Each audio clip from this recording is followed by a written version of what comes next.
ഡൽഹിയിൽ നടക്കുന്ന പ്രതിഷേധങ്ങളിൽ ബംഗ്ലാദേശികളടക്കം ഉണ്ട് എന്നതാണ് ഏറ്റവും പ്രധാനപ്പെട്ട കാര്യം. അതായത് ഈ ജെൻസി പിള്ളേരോടൊപ്പം കോക്രോച്ച് ജനതാ പാർട്ടിയോടൊപ്പം ബംഗ്ലാദേശികൾ അവരുടെ പതാകകളെടുത്ത് വീശുന്ന കാഴ്ചകൾ ഇപ്പോൾ പുറത്തേക്ക് വരികയാണ്.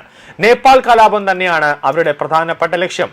നിലവിൽ ഇന്ത്യയിലെ കോക്രോച്ച് ജനതാ പാർട്ടിയുടെ പ്രതിഷേധങ്ങൾ പാകിസ്ഥാൻ വാർത്താ ചാനലുകൾ രാവും പകലും ഇരുന്ന് റിപ്പോർട്ട് ചെയ്യുന്നുണ്ട്. പാകിസ്ഥാൻ പത്രപ്രവർത്തകനും വിദഗ്ധനുമായ ഖുറാത്ത് ഉൽ ഐൻ ഷിറാസി ഇത് സംബന്ധിച്ച് ചോദ്യങ്ങൾ ഇപ്പോൾ ഉന്നയിക്കുകയാണ്. ഇന്ത്യയിലെ ഡൽഹിയിൽ എന്താണ് സംഭവിക്കുന്നതെന്ന് പാകിസ്ഥാൻ ടെലിവിഷൻ ചാനലുകൾ 24 മണിക്കൂറും തുറന്നു കാണിക്കുന്നുണ്ട്. പക്ഷേ പാക് അധീന കാശ്മീരിൽ എന്താണ് സംഭവിക്കുന്നതെന്ന് കാണിക്കുന്നതിൽ അവർ പൂർണ്ണമായി പരാജയപ്പെടുന്നത് എന്തുകൊണ്ടാണെന്നാണ് അദ്ദേഹം ചോദിക്കുന്നത്.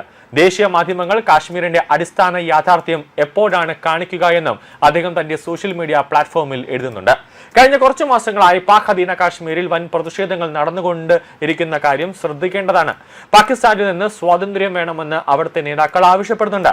പാകിസ്ഥാൻ അസംബ്ലിയിൽ നിന്ന് പോലും പാക് അധീന കാശ്മീരിന് സ്വാതന്ത്ര്യം പ്രഖ്യാപിച്ചിട്ടുണ്ട്. പ്രതിഷേധങ്ങളെ അടിച്ചമർത്താൻ പാകിസ്ഥാൻ സൈന്യം പാക് അധീന കാശ്മീരിൽ ഉപരോധം ഏർപ്പെടുത്തുകയും ഭക്ഷണത്തിന്റെയും മറ്റ് സാധനങ്ങളുടെയും വിതരണം നിർത്തലാക്കുകയും ചെയ്തിട്ടുണ്ട്. എന്നിരുന്നാലും പാകിസ്ഥാൻ മാധ്യമങ്ങളിൽ ഇത് ചർച്ച ചെയ്യപ്പെടുന്നില്ല. ന്യൂഡൽഹിയിൽ നടക്കുന്ന പ്രതിഷേധങ്ങളെ മോദി സർക്കാരിനെതിരെ പ്രതിപക്ഷത്തിന് പ്രതിഷേധിക്കാനുള്ള അവസരമായി പാകിസ്ഥാൻ മാധ്യമങ്ങൾ ഇതിനെ ചിത്രീകരിക്കുന്നുണ്ട്. ഇന്ത്യയിലെ വിദ്യാർത്ഥി പ്രതിഷേധങ്ങൾ പ്രതിപക്ഷത്തിന് മോദിക്കെതിരെ പ്രതിഷേധിക്കാവുന്ന ഒരു അപൂർവ അവസരം എന്ന് തന്നെയാണ് എന്ന ഒരു തലക്കെട്ടോടു കൂടിയാണ് ഡോൺ, അതായത് പാകിസ്ഥാനിൽ നിന്നുള്ള ഡോൺ പത്രം ഇതിനെ പ്രസിദ്ധീകരിക്കുന്നത്. ആയിരക്കണക്കിന് പ്രതിഷേധക്കാർ ഡൽഹിയിൽ ഒത്തുകൂടുന്നുണ്ട്. പ്രതിഷേധിച്ചതിലും വളരെ കൂടുതലെന്നും മാധ്യമങ്ങൾ പറയുന്നുണ്ട്. കൂടാതെ 2014 മോദി അധികാരത്തിൽ വന്നതിന് ശേഷം തുടർച്ചയായി തെരഞ്ഞെടുപ്പുകളിൽ പരാജയപ്പെട്ട പ്രതിപക്ഷത്തിന് ഇന്ത്യയിലെ യുവാക്കൾ ഒരു പ്രധാന രാഷ്ട്രീയ അവസരമാണ്.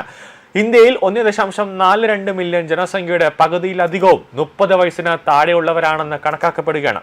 വർഷങ്ങളായി ശക്തമായ സാമ്പത്തിക വളർച്ച കൈവരിച്ചിട്ടും മോദിയുടെ ഭരണകാലത്ത് തൊഴിലില്ലായ്മയിൽ പലരും വളരെ കാലമായി നിരാശരാണ് എന്ന് വിശകലന വിദഗ്ധർ പറഞ്ഞതായും റിപ്പോർട്ട് ചെയ്യുന്നുണ്ട്.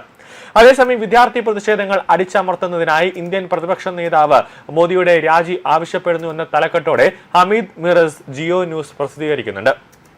വിദ്യാഭ്യാസ സമ്പ്രദായത്തിൽ പരിഷ്കാരങ്ങൾ ആവശ്യപ്പെട്ട വിദ്യാർത്ഥി പ്രതിഷേധങ്ങൾക്കെതിരായ പോലീസ് നടപടിയിൽ പ്രധാനമന്ത്രി നരേന്ദ്രമോദി രാജിവെക്കണമെന്നാണ് ഇന്ത്യയിലെ പ്രതിപക്ഷ നേതാവ് രാഹുൽ ഗാന്ധി അടക്കമുള്ളവർ ആവശ്യപ്പെടുന്നത് എന്നാണ് അന്താരാഷ്ട്ര മാധ്യമങ്ങൾ റിപ്പോർട്ട് ചെയ്തത്.